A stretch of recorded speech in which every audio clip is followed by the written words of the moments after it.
Rap and crime go hand in hand. Hip-hop comes from the streets, and many rappers are forced to hustle in order to support themselves before they make it big.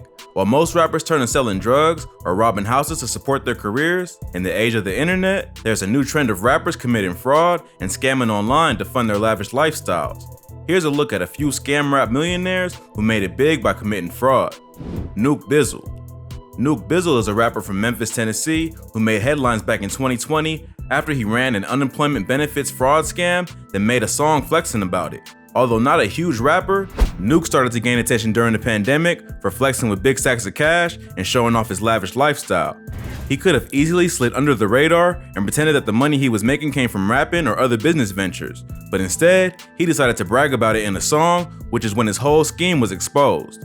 On September 11, 2020, Nuke released a track called EDD featuring Fat Wizza, where he lays out his whole scam. EDD stands for Employment Development Department, which is the government department in California that's responsible for handing out unemployment benefits. On the song, Nuke and Wizza rap, "I done got rich off of EDD. Ain't hit no more licks cause of EDD. And just last night I was selling peas and I just woke up to 300 G's. Stole 60K off of SBA. It's time to ball like the NBA. 10 cards, I'm swiping 10K a day. Counting up bills like a CPA." Basically, Nuke and Wizza are confessing to scamming the government of unemployment benefits provided by the Coronavirus Aid, Relief, and Economic Security, or CARES Act. They created a scheme to apply for benefits using stolen identities and receive funds from the EDD and the SBA, or Small Business Administration. Clearly admitting to this crime in the song was not the best idea, because just a few weeks after releasing the video, it was announced that Nuke Bizzle was arrested and charged with 3 felonies: access device fraud, aggravated identity theft, and interstate transportation of stolen property. According to authorities, Nuke had stolen identities to obtain more than $1.2 million in jobless benefits. He used debit cards that were preloaded with money from the unemployment department that Nuke got using stolen identities. The cops claim that after investigating, they discovered that he had used at least 92 debit cards in his scheme, all of which he used the same address in Beverly Hills and Koreatown that Nuke had access to. Nuke and Wizza may have gotten away with it had they not been dumb enough to rap about their crimes. They didn't just drop a few hints about their past criminal behavior, they were wild enough to shout out the exact government agencies they were hitting licks on. Many rappers who diss their ops in songs end up having to face consequences later on, but Nuke wasn't finessing other street goons, he was playing the US government. The feds don't play around either, and Nuke is now facing up to 22 years in jail for his fraud scheme. He posted his address in jail to Instagram, where fans can send a mail with the caption, "I'll be home soon, Jack," showing he's optimistic about his case. However, he'll likely end up doing some time because the evidence is pretty clear cut. But Nuke Bizzle isn't the only scam rapper out there. This next rapper has built a successful career off of scamming and teaching others how to do the same in his music. TJX6. TJX6 is a self-proclaimed con artist / swiper turned rapper from Detroit, Michigan, where many artists have made a living rapping about their experiences selling crack and being involved in the drug trade. TJ has built a name for himself by rapping about committing scams and identity fraud online. On tracks like Dark Web, he raps about the tools he uses to conduct his various schemes, including VPNs, Tor browsers, credit cards, and of course, the Dark Web. His rap name is also a reference to a device called an MSR X6, a small piece of hardware used to duplicate credit cards. He raps with such detail and accuracy that his songs are almost like an instruction manual for wannabe scammers. In the song Swipe Lesson, he gives the listener step-by-step instructions on how to pull off a credit card scam. He claims that he's trying to help the younger generation by teaching them a way to make money without risking their lives robbing or selling drugs, but many claim it just encourages a different kind of criminal behavior. TJ says that he first started finessing when he was in the 1st grade, selling bags of parsley by claiming it was weed. He started to work his way up into higher level scams after his brothers put him onto some game. In an interview with No Jumper, TJ said that one of the brothers who taught him how to scam is currently doing time for bank fraud. They're the ones who schooled him in the game, and he started stealing people's identities on the dark web and using their social security numbers to create fake profiles. TJ is unapologetic about his scamming and claims that he won't stop until he's making enough money from music to match what he makes off fraud. However, many have claimed that TJ isn't as big of a scammer as he claims to be and is just doing it to gain attention for his music, pointing to the fact that he talks about his activities in numerous interviews and in his music, yet hasn't been arrested for any major crimes. It's not uncommon for rappers who grow up in the hood to rap about things they've seen but haven't actually done because they know it'll attract attention. In another interview with No Jumper, another well-known scam rapper named Bandman Kevo claims that he believes TJ has pulled off plenty of low-level scams, but isn't quite the dark web kingpin he claims to be. Whether TJ is really about that life or not, he makes entertaining music about a subject many listeners want to hear about, which is why he's gotten so popular. However, it may be difficult for him to keep his persona going while blowing up in the industry, whether he's actually out here committing crimes or just straight up capping. This next artist used to support himself through scamming until losing almost $40,000 worth of Bitcoin and deciding to take a break and try to focus on rap. Guapdad 4000. Guapdad 4000 is a rapper from Oakland, California who's been releasing music since 2017.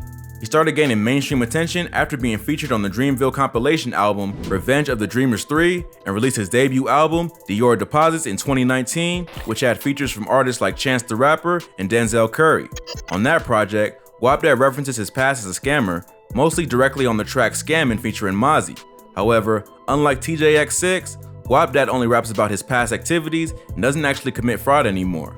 Guapdad started rapping under the name YB Keem in a group called the YBs after graduating from Berkeley City College, but struggled to make a living off music. He began focusing on his own solo career after the group fell apart and went by the name Guapdad 4000. But needing a way to support himself, he took to scamming to pay his bills and support his music career. The rapper says that his uncle was the one who initially introduced him to scamming and he just ran with it. In the back of his mind, he always had his sights set on being a rapper, but the music wasn't what was paying his bills. He claims that the moment he decided to leave scamming alone and focus on music was when he got finessed for $40,000 worth of Bitcoin. In an interview with No Jumper, Guapdad says he was doing business with some people in the Ukraine and was using cryptocurrency to exchange funds. He was trying to run up his money so he could cash out a major check, but when he tried to withdraw his funds, many of the ATMs he was using had limits. He somehow ended up losing all the Bitcoin in the transaction, and because he had obtained it illegally, he couldn't exactly go to the police to report it missing, so he had to just take the L. Although scamming presents less risk than other illegal activities like drug dealing and robbing, the downside is that when someone finesses you, they are on the other end of a computer, possibly in a different part of the world, not just down the block. Therefore, it can be impossible to get your money back in a situation like this, which Guapdad had to learn the hard way. After taking such an expensive L, he decided to leave scamming alone and focus on rap full time. He decided to put the skills he learned to good use and finesse his way through the music industry, the way he used to finesse as a scammer, which is how he ended up as friends with major players like Drake and the Dreamville crew. The artist decided to move from his hometown of Oakland to LA to pursue his career, and the rest is history. Although he's put scamming behind him, that hasn't stopped him from referencing past business endeavors on tracks like Scam Boy and the 10 Scam Commandments, a remix of the classic Biggie Smalls tracks 10 Crack Commandments. But unlike TJX6 and Nuke Bizzle, Guapdad has made it clear that his scamming days are over, and today he's entirely dedicated to the music. But not all internet scams are illegal. This next rapper built an entire music career off of tricking people into downloading his songs on a popular file sharing website, LimeWire. Although he rarely gets credit for his accomplishments because of his crazy behavior, Soulja Boy is the king of internet viral marketing. The rapper was one of the first artists to blow up using the internet and did it using tactics that many would consider low-key genius. Years before the scam rap phenomenon blew up, Soulja was tricking innocent users of the file sharing website LimeWire into downloading his music.